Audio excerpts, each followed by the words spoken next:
Good evening, ladies and gentlemen. Welcome to another episode of the Fellowship of Fandoms podcast. I am Strider, and here with me I have my good old friend Shiv. Good evening, sir. How's it going? It's going pretty well. How about yourself? Very excited. Very happy we're finally here.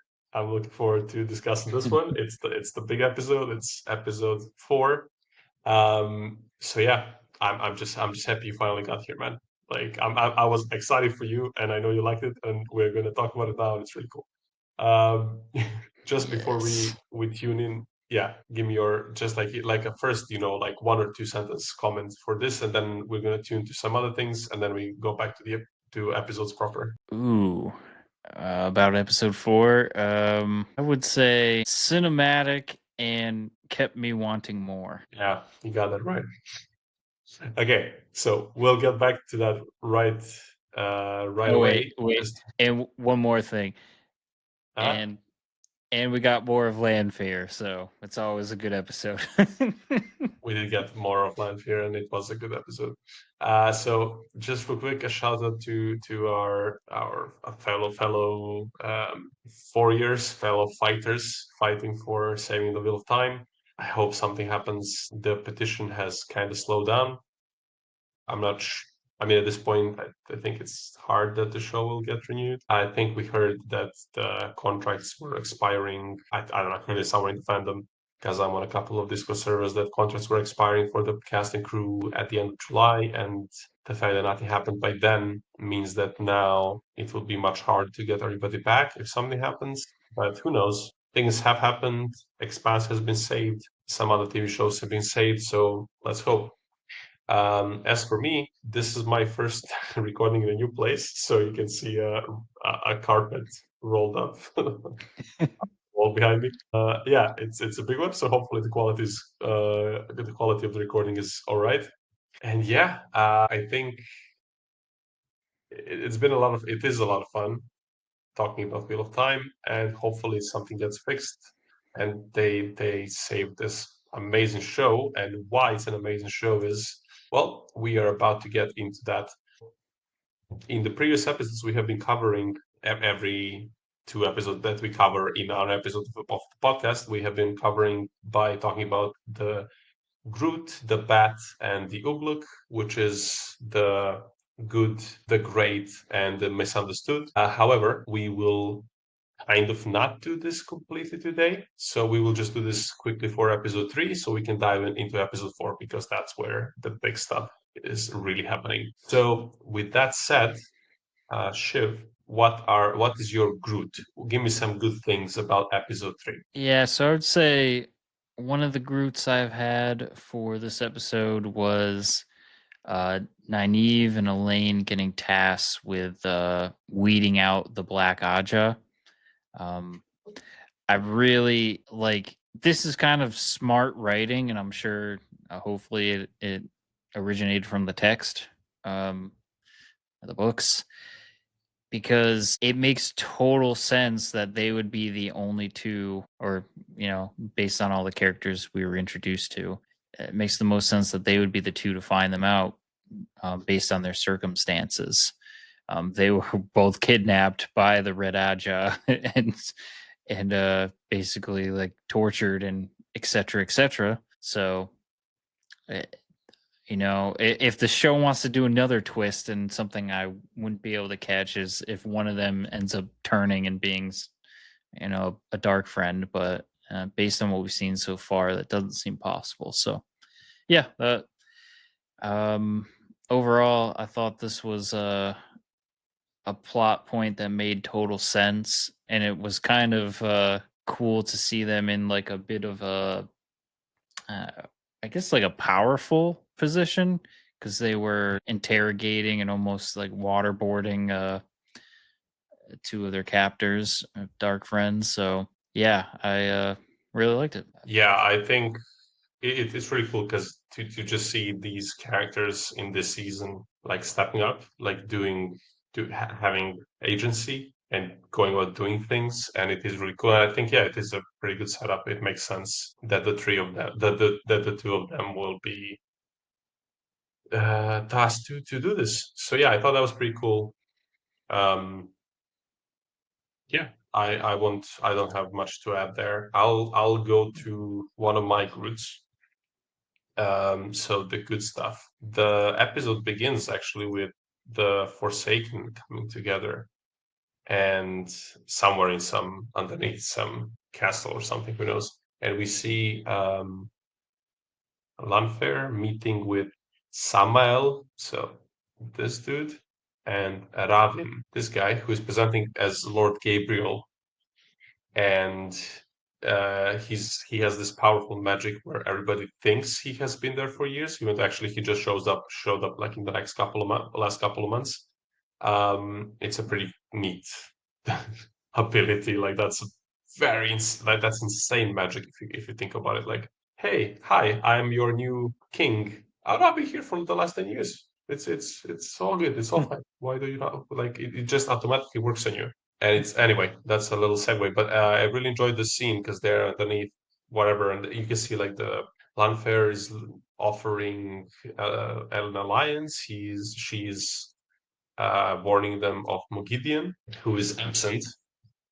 Um, However, it turns out that she was actually already in league with Ravin. So that's this guy. Mogideon is already in cahoots with him, which we learn when Lanfear and Samael, the other male for Forsaken, when they leave the scene. So I just thought that was a pretty neat moment there to see this rivalry, to see how much they don't trust each other. Yeah, like it's like millennia of hatred, I guess, but also like necessity to work together because they have both sworn to the dark. And I don't know, just and they all have like a very distinct vibe as well to them. It was just a really, really cool scene. So yeah, any thoughts about this? Yeah, I guess a little segue from our last episode. I think I was talking about how Lanfear is kind of an interesting character because she's technically on like the villain side of things, but she also has a love for the protagonist or the potential protagonist of the dragon. So she's working with him, but also against him at the same time. And it's kind of, we're getting like another scene of that where she's trying to form an alliance with other, I forget, what do they call these? Forsaken. Yeah.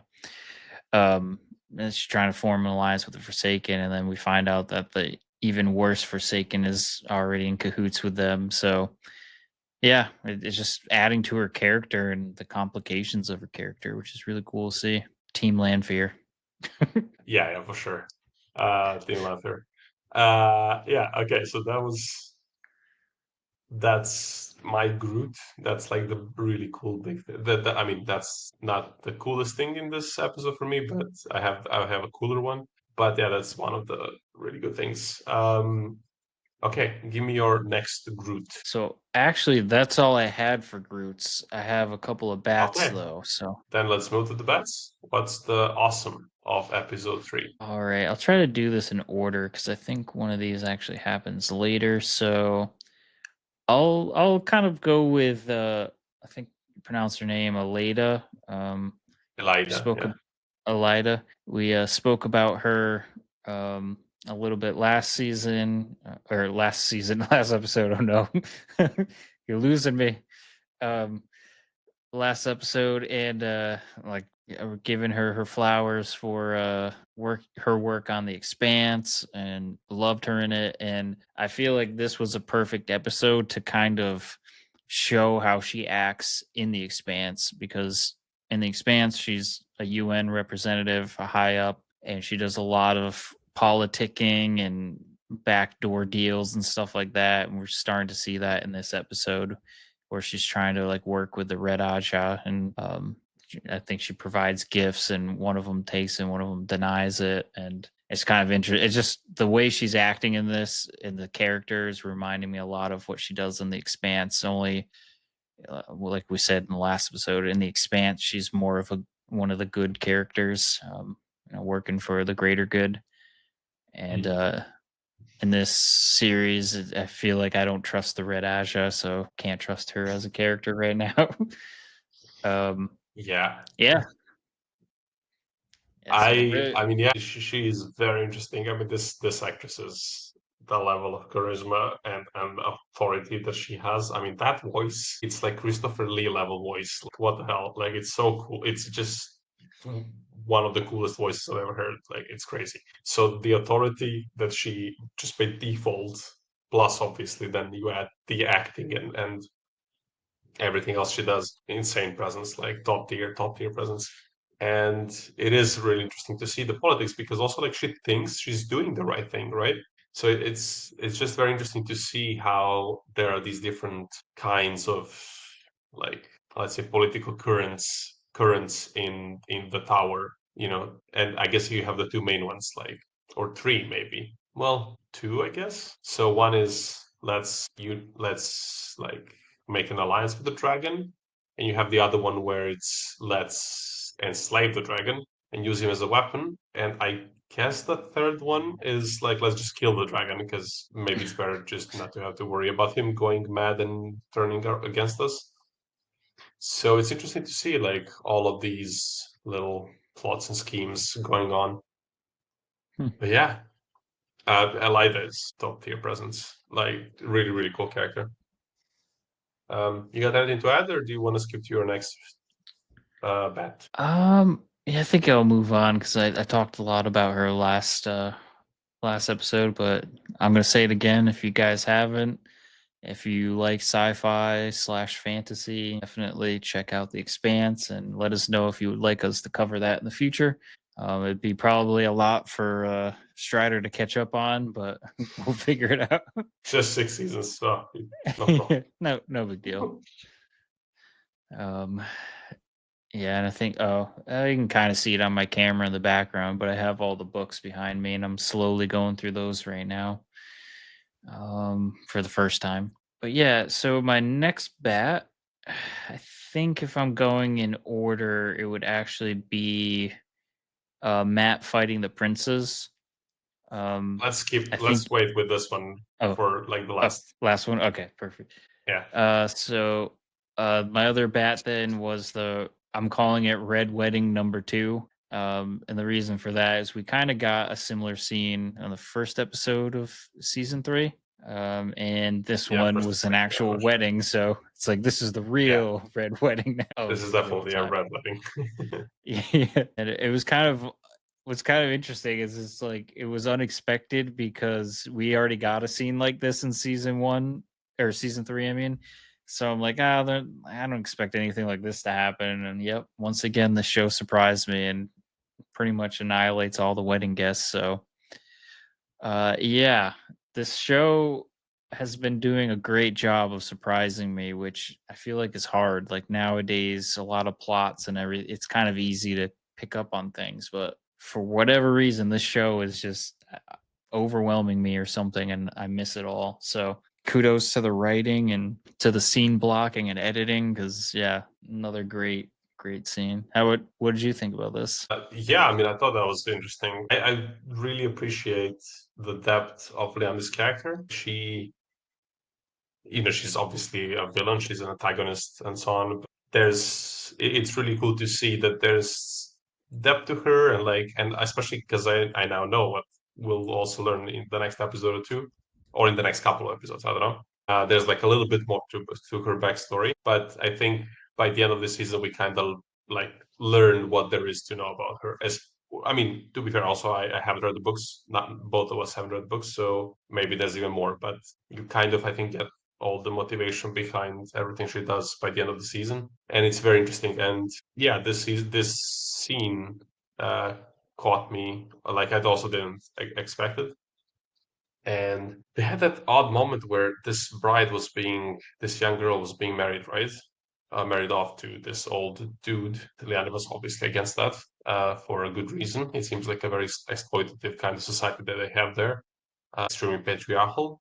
It seems it's cool. I mean, it's interesting because she decides to erase the memories of this girl, basically, of this day. But it also kind of, she knows that it will also change. They also know that it will mess up some of her long-term memories as well. So anyway, it's this other Aes Sedai that's on screen with Leandre. I think she's the one that does it. So it's like an interesting thing where she's kind of like saving her, but also like taking away some of her memory, which is like, hmm, you really are. an antagonist. You know, you really are a villain here. Like, I get you, I appreciate your motivation, but the approach. So yeah, I thought it was pretty cool. I might be able to do a smooth segue into my third bat, making a Ooh. connection between the two here. Let's see how smooth this is. Um, so with what you described with that character, they did a procedure to kind of take away long-term and short-term memories. Well, with our buddy Matt, he got the Horn of Valere, which somehow messed with his brain and added memories to his brain of the previous warriors. I'm making that assumption. Maybe that was explained somewhere. No, So that's pretty accurate. so he had memories added. There we go. So that was a very clunky segue, but yeah. Actually, it's not, So it works out. so yeah, the Matt fighting the princess scene. Um, I thought that was a pretty cool action, and it's kind of, and relating back to the Horn of Valere, I'm assuming Matt's like a really good warrior now because of all the like memories and stuff pouring in from that. So it was kind of cool to see where most of the time we've seen Matt down on his luck. You know, he was like infected with the blight and all that, and then you have these like highborn princes kind of picking on him, and it's kind of like nice to see the underdog get the upper hand every once in a while. So kudos to Matt for sticking it to the mans, if you will. Yeah, yeah, well said. Yeah, Matt has been on the back foot for most of the story so far, and it was really cool to see him go at it. And I'm just gonna play a little bit of a clip. Hopefully, it doesn't get flagged or whatever. Because I think the start of the whole thing is so. Just as a reminder for people, earlier in this episode, he was talking to Min, and they were also at basically the same place, like at this place where the warders train, where the princes have been spending their entire time, where they had like a lot of adoration when they had this first duel, and the whole tower was watching, and so on and so on. And then early in this episode, he is here with Min, and they kind of have like a heated conversation, even though it's obviously on like a friendly level. But one of the princes is like, "Come on, like Mr. Whatever, go away, let the lady be." He's being Prince Charming, right? And here, Nynaeve is talking to Matt, and she's telling him that she's going to leave the tower. And yeah, let's just. I reckon it's you. You're coming with you. No. I think the lady said she wanted to leave. Mate, have a day off. I don't need your help. Step back, Masha. He said step back. Or what? Matt. You're not going to take two of us with a stick. 2 marks, says I could. Each. This is ridiculous. You afraid? Done then. I just Yes. this made have a day off.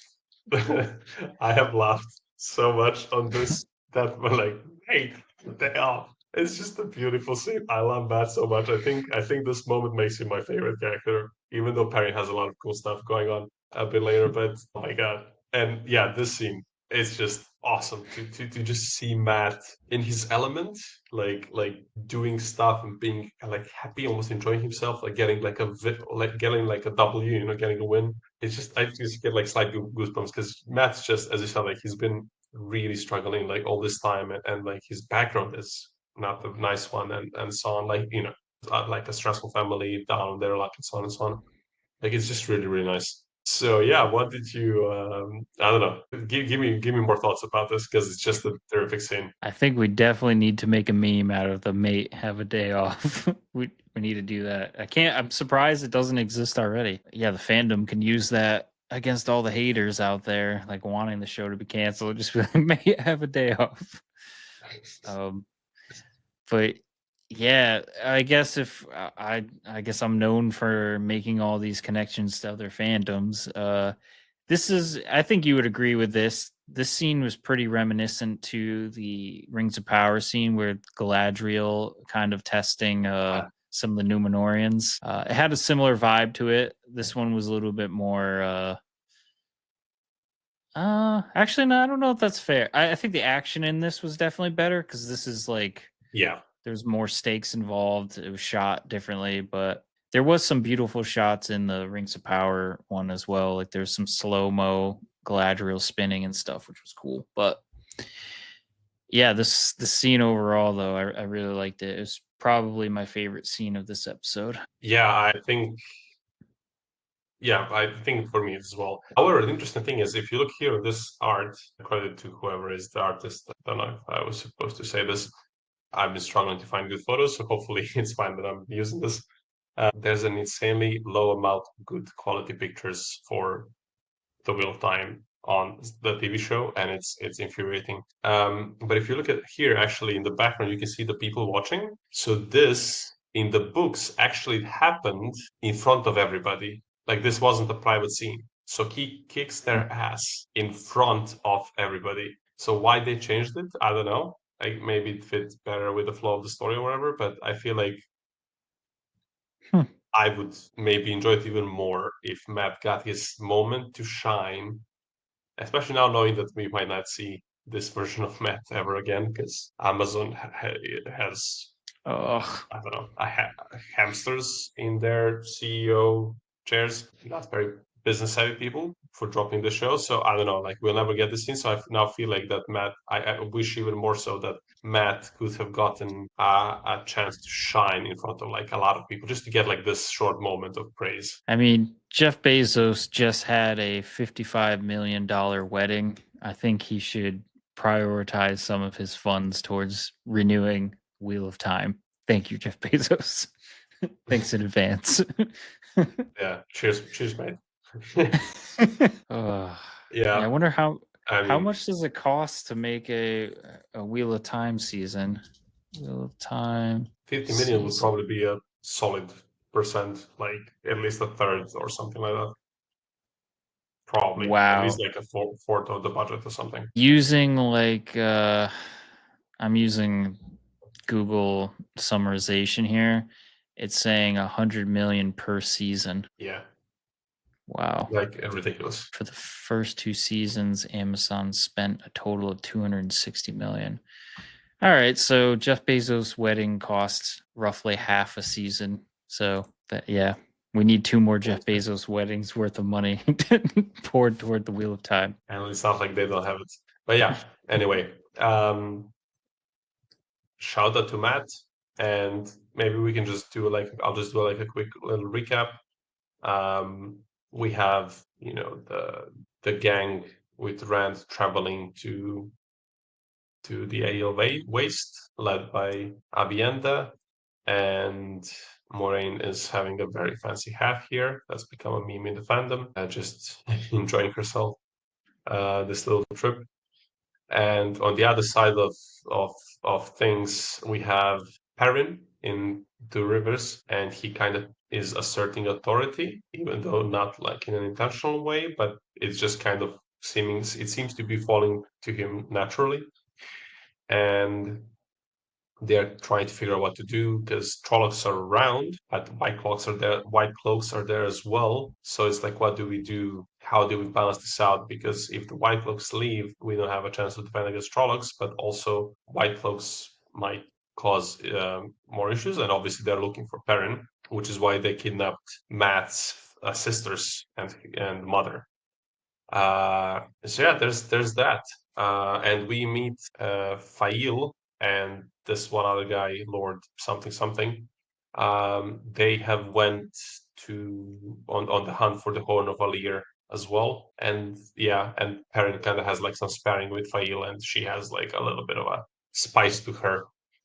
She's quite I don't know. I guess just like a good match for Perrin to like spar with like with words. So what did you think of like maybe just a quick summary of what your thoughts on this particular plot, if you have any? Honestly, this plot, like I was more interested in it a couple of episodes ago, but for this particular episode, I didn't care for it as much. But maybe that's because I'm starting to get into the Leandrin stuff, Team Lanfear, um, and the Wasteland, like that whole. I mean, we're about to talk about episode 4.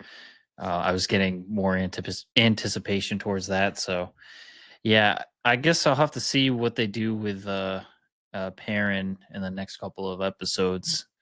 But I do like the character Loyal as well, so I'm hoping more comes out of these characters. But yeah, I think episode 4 when we talk about that, like I don't even think we got Perrin at all that episode, right? So No. yeah, so hopefully we get more for the final. What are we? 4 episodes left? Oh, 4. Yeah, I'm just trying to find some link or of some kind here. Give me just a second. Yeah, there's good stuff. There's interesting stuff coming for Perrin. But I think with that said, we can move to the big one, episode 4.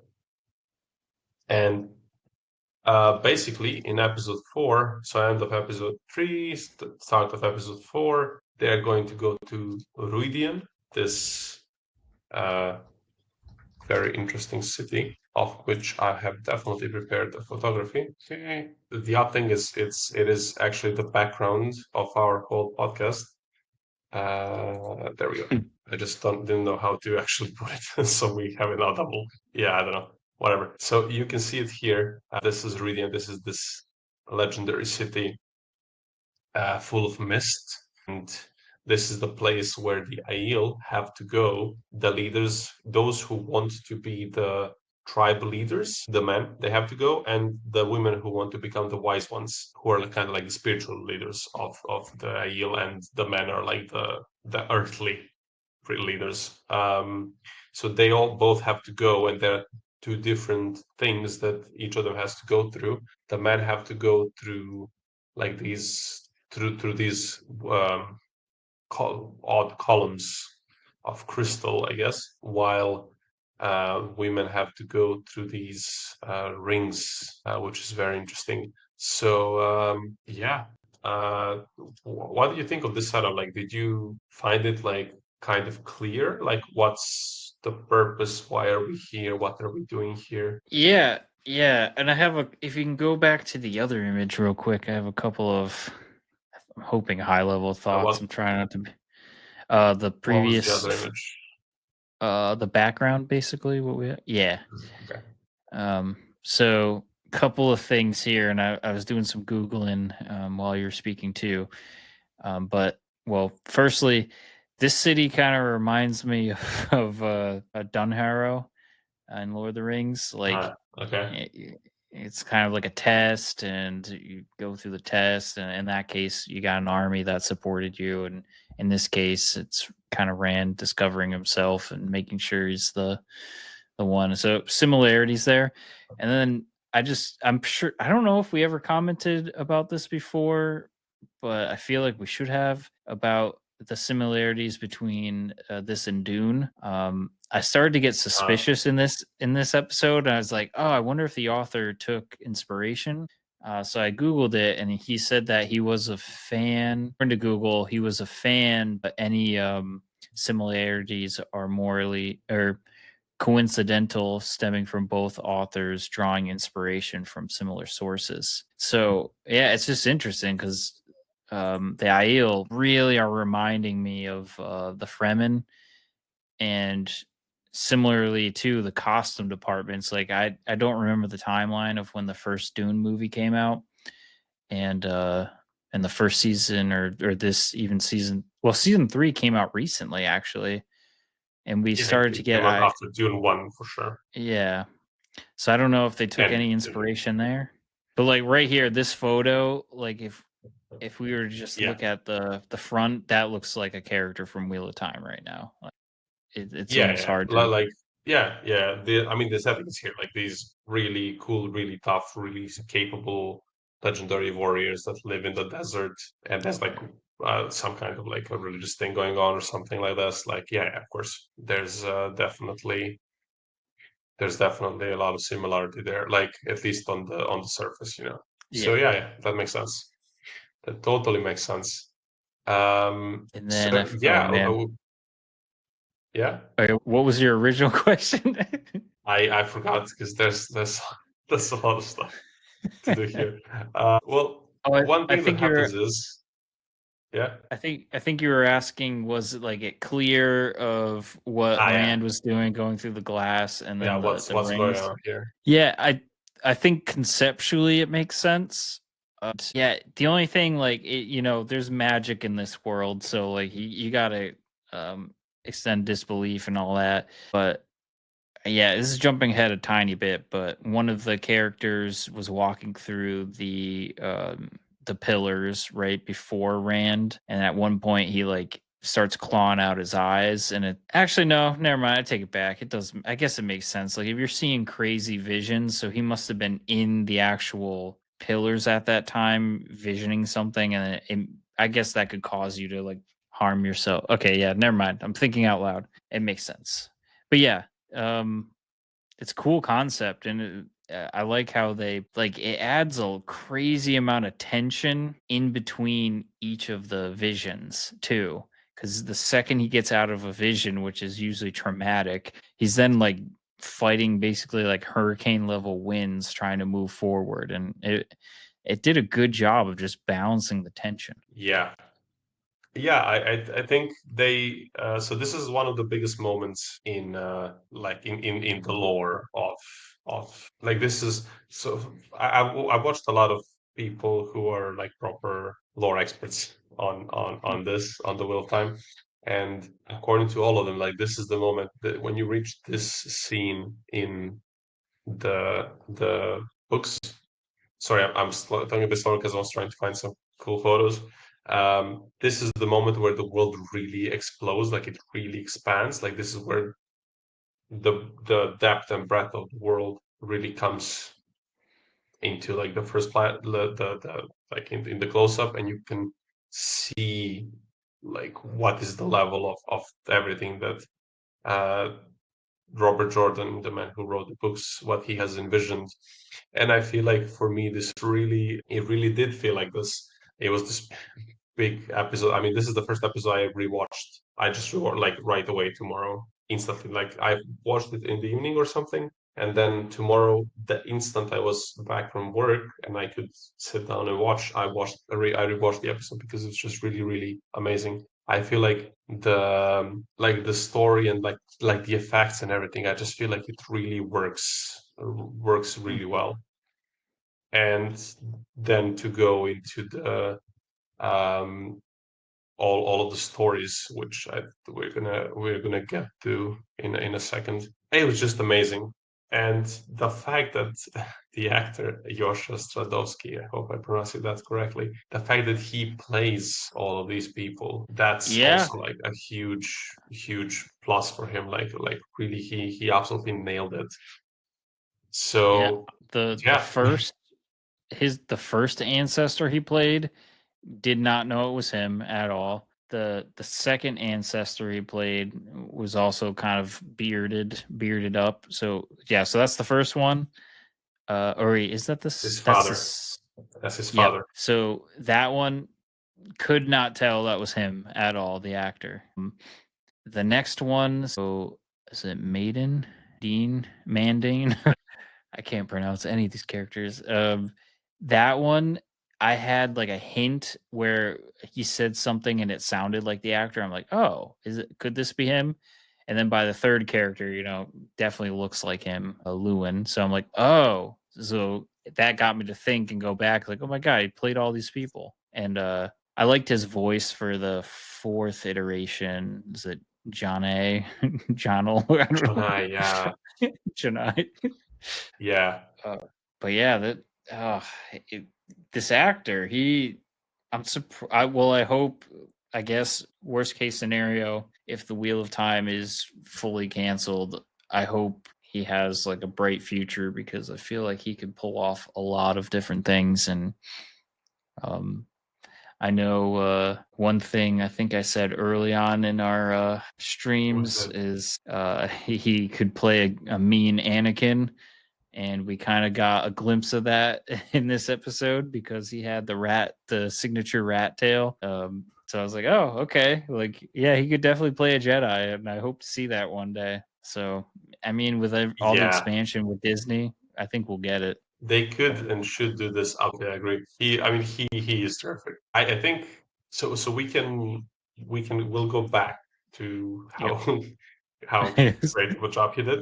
But let's get into divisions. So the first, so we're kind of going back to the time. The first one we see is Janduin, his father, and we see it's basically like the continuation of the scene from the previous season where we saw Rand being born and his mother fighting all these soldiers, and Tam, the guy who raised him, who is his like father, who like, he's not the biological father, but he's his dad. He's the one who raised him. He took him as he was just born by his mother, and then she passes away. And then Janduin shows up, presumably in the next couple of hours at least, saying, "Hey, I have found the king. I have killed the king." And that's like this first moment. And what we also learn is that this whole Aiel war that we have gotten glimpses of throughout the story so far,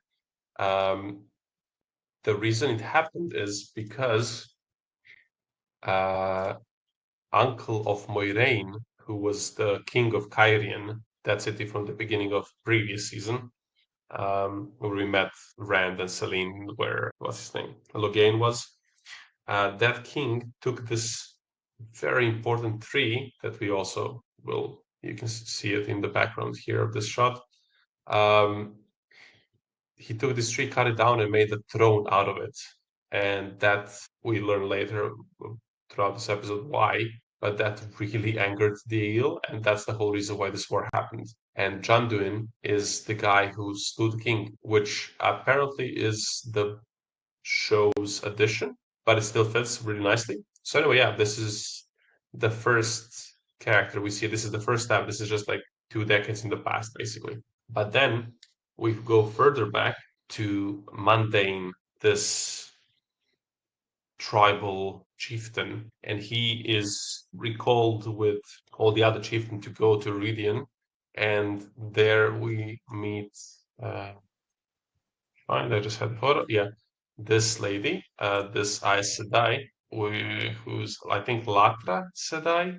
I think that's her name, and she is saying she's the one that gives the prophecy. Like you all have to come here if you want to lead the people. See why we call you the Oath Breakers. And for Aiel, actually, this is, I mean, we'll get to this also further down the road in this episode because it's complicated, but the matter of honor is the key concept in the Aiel culture. And it turns out they're actually the Oath Breakers, even though they don't know yet why. And we are learning throughout this episode. But anyway, she's saying to this mundane, that they have to come here and to go through the pillars and to learn, and this is how that's the initiation process for being a tribal chieftain. So yeah, what did you any special comments about this? Yeah, going back to something you said earlier, I just want to make sure I understood this right when I was watching. Like Moraine's relative that became the Oathbreaker, is that the fall that was referenced early on in the seasons of like, oh, her Yeah, house was once so okay. So it's kind of cool. We're getting like puzzle pieces and different answers along the way, different solutions. So yeah, I thought that was cool. I feel like this episode tied up loose ends as well as shown the future and the potential split ends that are going to occur with all the different visions that Moraine saw. So, um, yeah, I don't know if, yeah, I don't want to jump around too much, but basically, like, we learned more about the way of the leaf and all that too, which we'll get to. But it was really cool for this particular storyline with Mundane. It was interesting to kind of see them inside the city and kind of getting shown this process. But yeah, I feel like there's another storyline that outshone shone. Oh no, I'm losing my vocabulary.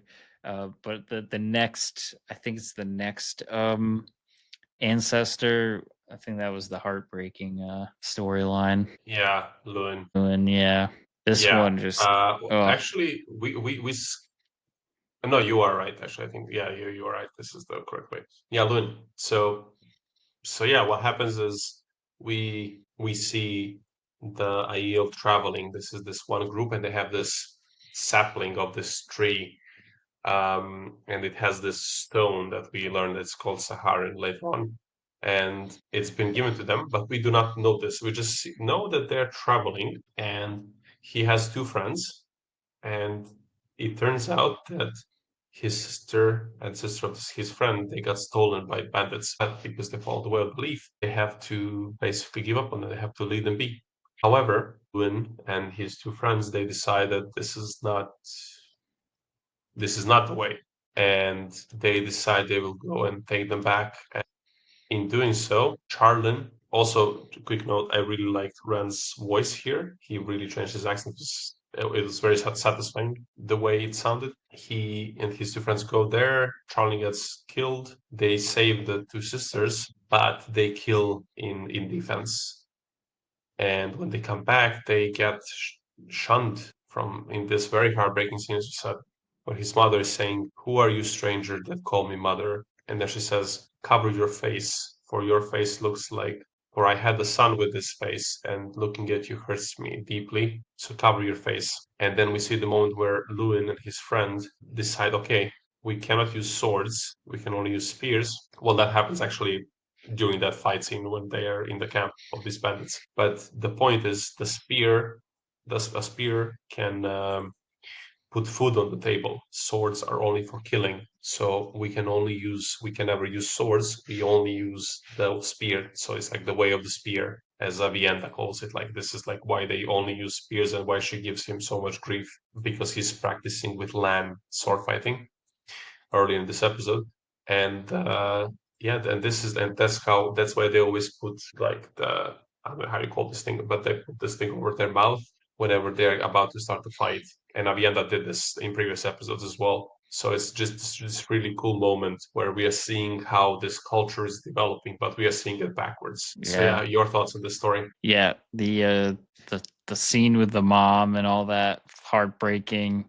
It was almost at levels of the Interstellar for me. Not quite. Interstellar still uh top tier, but emotionally, but still pretty good. Yeah, it's an interesting moral question too, because on one hand you're like, what the heck, man? Like, why aren't you protecting your family? Like, it makes total sense to go and save them. But then, like, if you think about it from like almost like a modern day law perspective, like a lot of laws I feel like are created to stop an eye for an eye from happening, right? Like, oh, you hurt my family, I'm gonna hurt your family, and all that stuff. So the way of the leaf is basically like, no, we're not hurting anyone, we're not involved, and if anything happens, like it's almost like they're taking blame for other people harming them. But yeah, it's a powerful philosophical conversation of just like, is that the right way to approach things? And what would you do in a scenario like that? Like, I just couldn't imagine just being like, nope, they got kidnapped. All right, let's move on. Like, that's a hard place to be put into. So I feel like Lewin made the right choice, right? And it's a shame that his family, doesn't support it. And you Yeah. can kind of, yeah, it's very, yeah, I don't even, ugh, just heartbreaking. He lost a friend, he saved his sisters, and what did he get for thanks? Exiled. Yeah, it just shows the importance of this, and then we keep going backward and backward to discover where does this come from. And then I have a little theory which I'm not actually sure on, but that's at the very end, at the very last flashback, the one that's like furthest away. So I'm curious to hear your thoughts about it as well. But yeah, next we move to Jonai, which is also another very, very like heartfelt story. So we go back to, so this is like even further back, and I think I saw that the theory is that this, this guy, Johnny, that he is the grandfather of the guy. Oh, actually, no, I'm conflating different things. This guy, Jonai, is actually the grandson of the guy from the next vision, but we'll get to that. It's complicated because we are talking about time traveling, but like we're going Yes. backwards, so it's a whole. Gotcha. Anyway, so we come back after to an aftermath of an attack on this group of the Aiel, where they're again still transporting the Avendesora with this uh, Sangreal, this orb thing, and he's looking for his family, and only his grandson is alive. But it seems like his I guess I don't know who is he father to, of the mother or of the father of the son of the kid.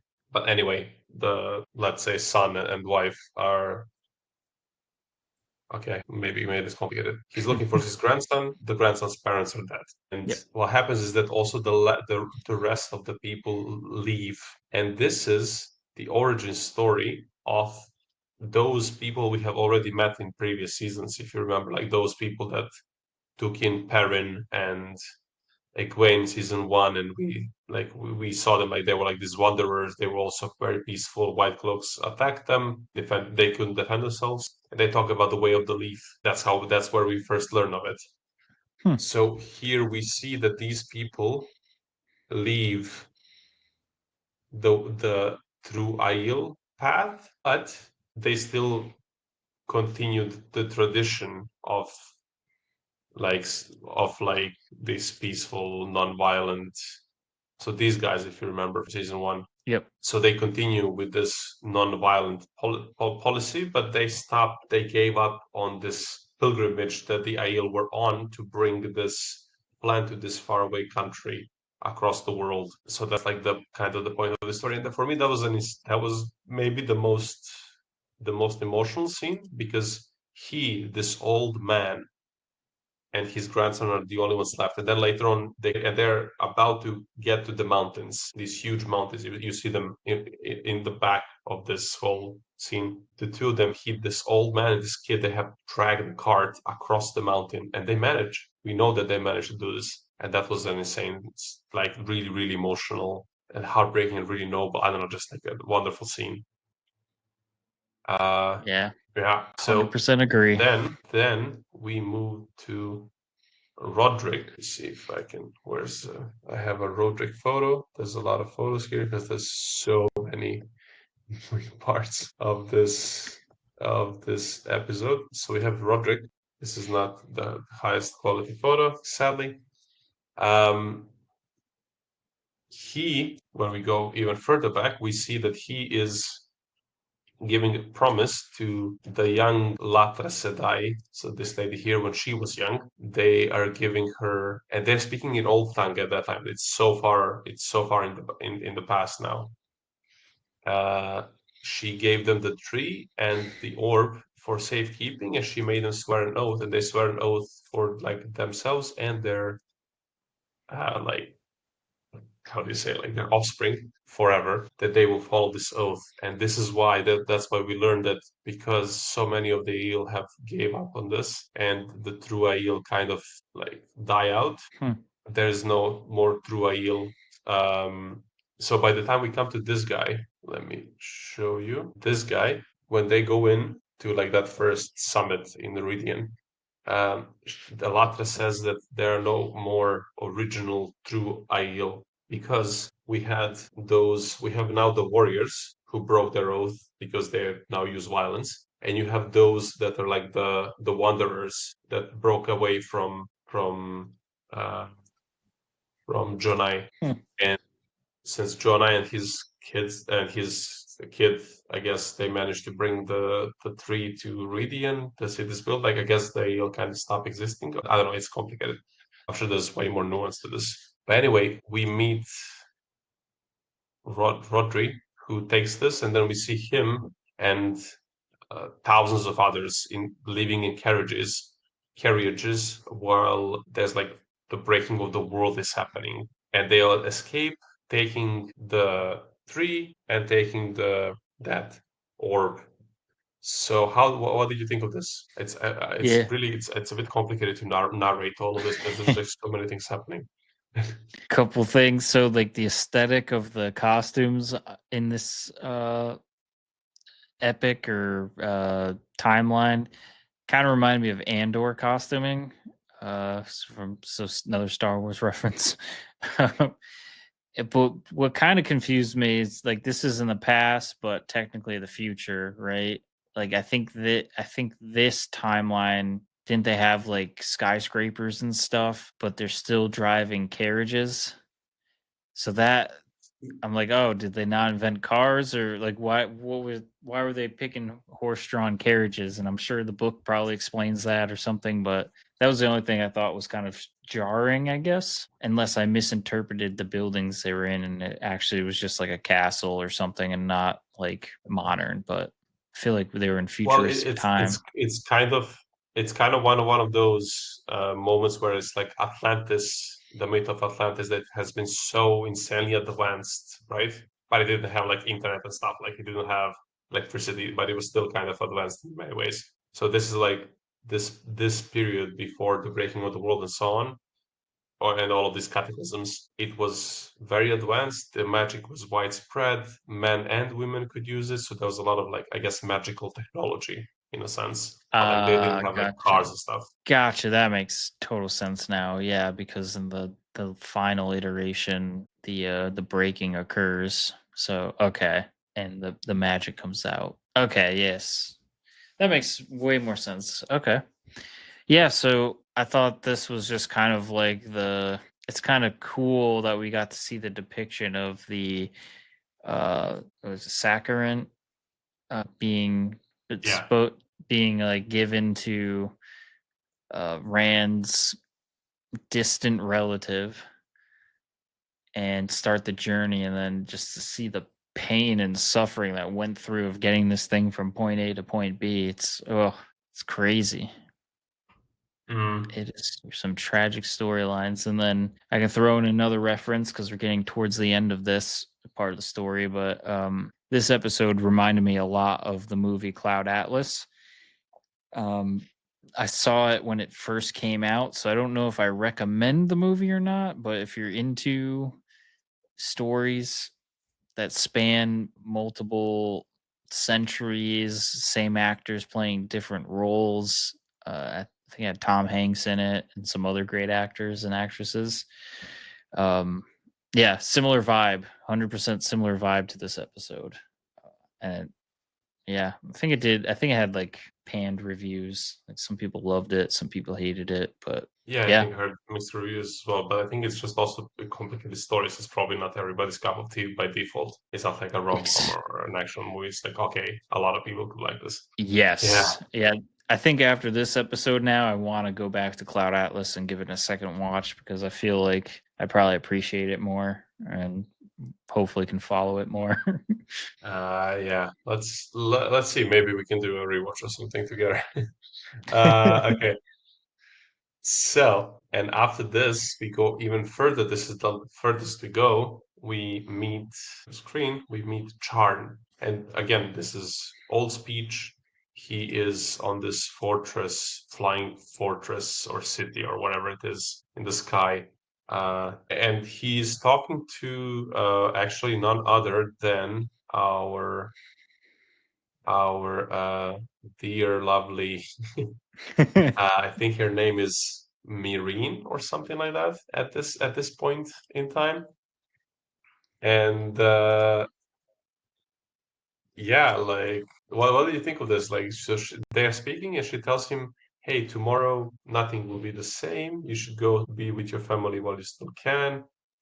And she's explaining because he's like, "Hey, I'm curious to hear what is this about." And she tells him like, "We have discovered this thinnest part of the wheel of time, and we have learned how to go beyond it, and we will open, and then we will see what's beyond, and we have found the one power that everybody can use, and so on and so on." It's like this quest for power that she goes on, and she's the one that pierces this wall towards the dark one for the first time. and we see Charn watching this insane scene. It just looks so freaking cool. Like this shot and like the whole, and also the song that they're singing in the fields where they're like taking off, like I don't know how you call, like they reap the fields. As they reap the fields, they're singing, and it's just this wonderful, heartbreaking. I'm not heartbreaking, but like this wonderful, impressive, tragically epic scene. Yeah, just this is like the be like this real when you reach this scene throughout and have already built up throughout the whole episode, it's like, yeah, the build up was epic and the delivery and like the payoff was that it went even beyond this. So I mean, for me at least. So I'm now excited to hear what was your impression of this, and like to see the tear of the fabric of reality. That's what we're looking at here, like this opening of like this darkness. Like I don't it's an amazing scene. What do you think of it? Yeah, it's insane. Like the cinematography, even this photo you have up right here. I don't know exactly what it reminds me of. I don't know if I'm thinking of like the cinematographer for uh Blade Runner, the sequel to Blade Runner. I forget the year. It's like 2049. 2040, 49. Yeah. I think it has that similar vibe, if I'm not mistaken. Um, if not, like there's another show on Amazon called Tales from the Loop, which I don't remember the artist's name. Let me try to pull that up because I think he deserves some recognition. So, okay, yeah. So there's an artist named. Are you kidding me? I had it up and then it disappeared. Based. Oh yeah. Okay. Sorry for the delay. There's an artist named Simon Stalenhag, and what he does is he paints like standard landscapes across like the world and then puts in sci-fi elements to them and makes it look like the sci-fi elements are lived in. So it kind of creates an eerie atmosphere of like normalcy and futuristic dystopia. That recent movie with Chris Pratt was also based on this artwork by Simon, called Electric State. Yeah, so Tales from the Loop's an Amazon show that I don't think it's been canceled, but it hasn't been renewed, so it's in a weird state. But it's a really interesting anthology series, so highly recommend you check it out. But tangent aside, beautiful visuals. That's what I was trying to get at. And I guess a question that, because I don't know if I missed it. Lanfear at this time, was she just like a normal human, or sorry, not normal? I think she She was a was nice Sedai. an Aes Sedai, but was she like a standard Aes Sedai just playing around with science, or did she know that she was opening up something that would allow the Dark One to I end think up she in this didn't know. world? I'm not sure, but I think she didn't know. I think she was just being, you know, too curious for her own good and for anybody's good. And I think that would make good motivation then for her character and how she kind of acts, where she's not like inherently evil. She's kind of like in the Yeah. middle because it was an accident, I guess, from the get go. And so that's, yeah, once again, makes her character really compelling. Hashtag Team Lanfear. Yeah, it does. And it's just interesting to see it. But for me, while it's really cool to see her, like to get more, background about her and so on, and it's obviously terrific. For me, the thing that really just completely, I just cannot get over the visuals, the cinematography, everything. It's just so perfect, I and agree. like that music, the thing that they're singing while they're uh, like reaping the fields, it's just hauntingly beautiful, and I just enjoyed this whole.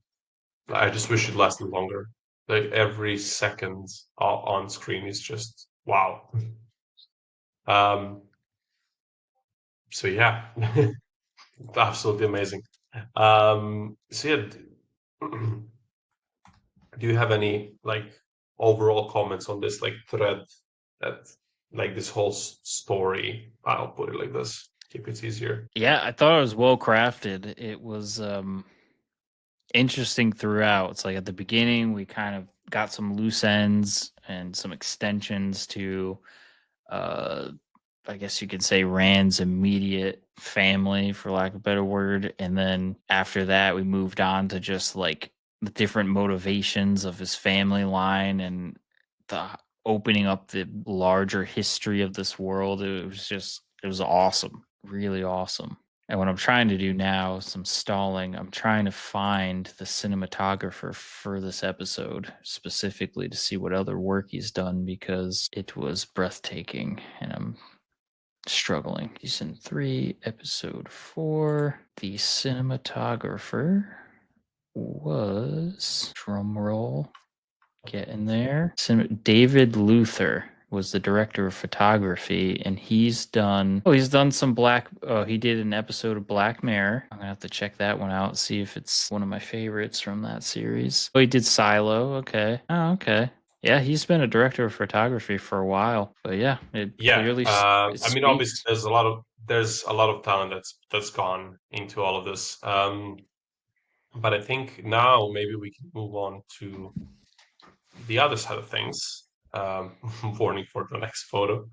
Leandrin Moiraine has to go through her own, well, suffering and visions, and I mean this whole effect with the rings and everything. This, yeah, she goes here, and so what's happening is Rand is seeing the past, but Moiraine is seeing the future, and she sees a thousand of the visions of thousand visions of the coming future. So I'm just gonna play real quick a little bit of that. And just in case, right now I'm still seeing the photo.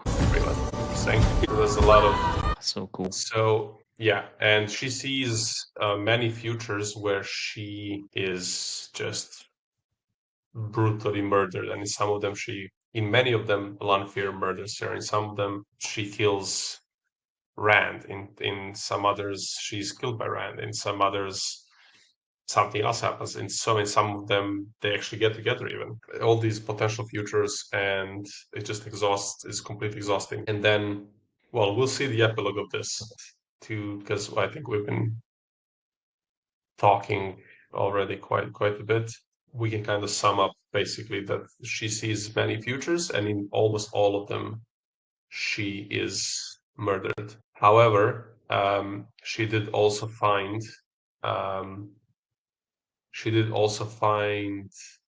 this orb, the Saharin, that is this Sangra, that is this device that amplifies a female channeler's power by like a millionfold, and she found that she took it. And then actually she goes and has the visions. So when Rand finishes his visions, he also meets Avienda, who has seen her bit. And then Rand stays there and he waits for Moiraine to finish her mental traveling. And then we see a quick scene with Lan and Egwene, and we realize that it's been 7 days since they entered the Rhuidean. And afterwards, we finally see, let me find a photo, Rand at the dawn of the 7th or 8th day coming, he who comes with the dawn. And I believe that's the name of one of the episodes. I think the last episode of the season is called like this, but this is the part of the prophecy of Kara Karn, who Rand is trying to become by going to Rhuidean, the leader of the Ale. And yeah, that's kind of the end of the episode. And there's this brief moment where, as he gives Moiraine to Lan, there's this moment where they kind of look at each other, Rand and Moiraine, and it's kind of like, oh, there's like a deeper connection there between them now. So yeah, this is kind of where we wrap up the story for this episode. Overall, yeah, mind blowing episode. I'm happy I've seen it several times by now. And Yeah. yeah, so maybe we can do like some final bits, like, or if we have any thoughts or questions and so on. Yeah, I'll do a speed round of some of my random notes I sent you as I was watching this episode. Yeah. One of my one of my texts was Mortal Kombat tattoo. What do I mean by that? The dragon or Rand, when he's doing one of the tests, he actually got like a dragon tattoo kind of burned into him. He got it on both hands, on both arms. He got it after going through this, and all the chieftains have it on one hand. I think on the left one, or either way on the other one. But Karakarn will have it on both. And as he's waking up from the last vision, he sees the tattoos forming. Yep. And then for everyone that haven't seen the recent Mortal Kombat movie, they did something similar where the dragon in the from Mortal Kombat gets tattooed on the I guess chosen ones, if you will, from them. So interesting and random connection there. Also, let's talk about the cinematography again. What I called the spinny cam. It was real, like the combination of the camera and the music. It was perfection. Like I don't know what you would call that noise, the orchestral noise or whatever. Kind of synced up with the spins. It was very haunting, and it was really well done. Really well done. So love those shots. And yeah, overall, I think like you were hyping up this episode and it exceeded what I was expecting. So yeah, kudos to everyone involved. This one was great. Yeah, and I mean, how many amazing outfits and scenographies and everything we've seen in this episode. It just really deserves a shot. This is one of those dark futures where Lanfear has corrupted the whole gang to join her, basically, to join the Dark One. Like look at these outfits. Oh my! I didn't Look even at look. realize that's like Egwene and all them. Yeah, that's all of them. Oh my Look god! at I didn't even Perrin. catch Like that. he looks so cool. Look at this dude. He looks ready to throw down with like Daenerys' dragon. Like he looks like a Game of Thrones character, like a epic warrior. Like all of them look so cool. Like the aesthetic is insane. It's like there are different styles that we see throughout the visions that Moraine has. I Is couldn't that find photos for all of them. is that Matt at the bottom left? Yeah, Wow, he's like unrecognizable. yeah. That's okay. Yeah, now I see it. Wow. I didn't even catch that. I guess the camera spins were so fast. I didn't even catch Mm. it. Yeah, but Wow. there's so many like and like this scene, for example, like this is Reddit. His so if you Google the book covers for like the book covers. In one of the first book, I think this is how he's dressed in this red with golden. I think that's like I mean I don't know if it's like the first book, but it's one of the books where it's like this iconic outfit, and he's having this outfit here. In this version, Moiraine is the armor in his seat, and I mean it's just so many.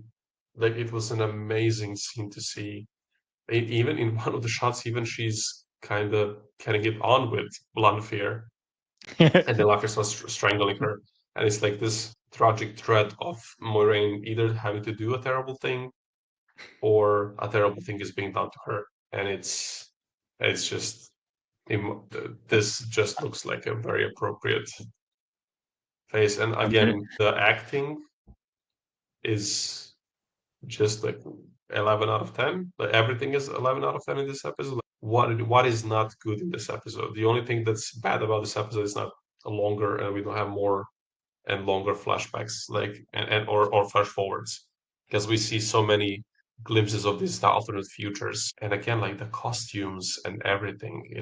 We couldn't even It's do our standard format because there's so many bats this episode that wouldn't make sense. yeah, so many awesome things, right? So yeah, a bit of a longer one, but I think this was to be expected. This is just an insane episode to cover, and yeah, I'm very happy that we are here. I'm very happy you enjoyed. I'm happy I didn't overhype it. It's good that it delivered. And to be fair, I was never afraid that it wouldn't deliver. But yeah, it's I think we rambled again a bit more because we like the structure, but it's like there's so many cool bits that it's really hard not to go through all of them. So thanks to everybody who stayed with us, and it was really hard to find good photos despite all the effort we put into this. It was really hard to find good photos because for some reason there's just not that many good photos of this insanely good show. So here we are. And a teaser before you sign us all out.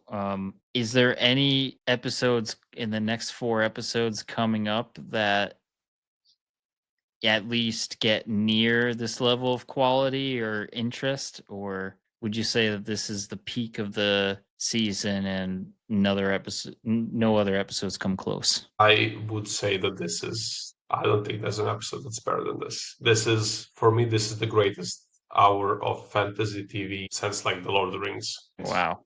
There's nothing else. Like The Lord of the Rings, it's peak fantasy. This is right after that. Obviously, there's some parts of Game of Thrones that are terrific, but that's very low fantasy. Like this is like fantasy, and nothing else. I mean, and also it is like it's at least on the same S tier level as the best of Game of Thrones, and like on the level of the Lord of the Rings as well. Like it's just peak. I think the rest of the season is really good as well. I think it just kind of keeps building on everything so far. Like it's really good, but I feel like this is such a lower drop deepening of the world episode that it's all of the others are just kind of like further developments of the story. So it's hard to compete with this because of purely because of the nature of the episode as the specific type of an episode. So yeah, I cannot say that it gets better than this, but it doesn't get worse. It stays pretty strong until the end of the season. Nice. Yeah. I can't wait. Can't wait. Well, there we go. I'm just gonna put this shot again because I think this is one of my favorite shots. Well, actually, this one maybe it's even more impressive. Yeah, like this moment where the Dark One is piercing into the world, and it's just amazing. So yeah, with this, we finish this episode of the Fellowship of Founders podcast. Thank you, everybody who stayed with us. It's very late, my time. It's 2 in the morning. So yeah, Oh, hopefully at least somebody else stayed until this time. Nerdigans, cheers to you because you're the best. one faithful person, but the previous episode got 100 views on YouTube, and I think we're doing solidly well on other platforms as well, so that's pretty good. Anyway, this is a great show and deserves all the love and coverage it can get. So it's great to do this, even though it's gonna mess up my Monday. Thank you for being with me. As always, it's really good to talk to you, especially about cool nerdy stuff. So yeah, thanks for tuning in. Thanks for having me. Glad to have you here. And eventually I get to finish that line when we get to the final 2 episodes where I can say, here at the end of all things. I look forward to that. Yeah, okay. Well, thank you, everybody. We are almost an hour and a half of this. I guess it'll be a little bit less when cut in the post production. But yeah, thanks to everybody. Yeah, I hope you enjoyed. Go rewatch this episode again because it's awesome. And we'll catch you next week. And we are just a couple weeks away. We have like basically 2 episodes of Wheel of Time rewatch to go through, and then maybe we'll do a stream. But until then, yeah, check us out on all the social media. We've actually also posted a very big video regarding the Rings of Power season 3. There's been some major reveals that we've dropped as well. So go check that out. And we are preparing some really cool things as well in the future regarding like having some cool streams, doing some trivia quizzes online. So like live. So a lot of cool stuff coming up, and we'll probably talk about Superman and maybe Fantastic Four and some other things as well. So yeah, a lot of cool stuff going on.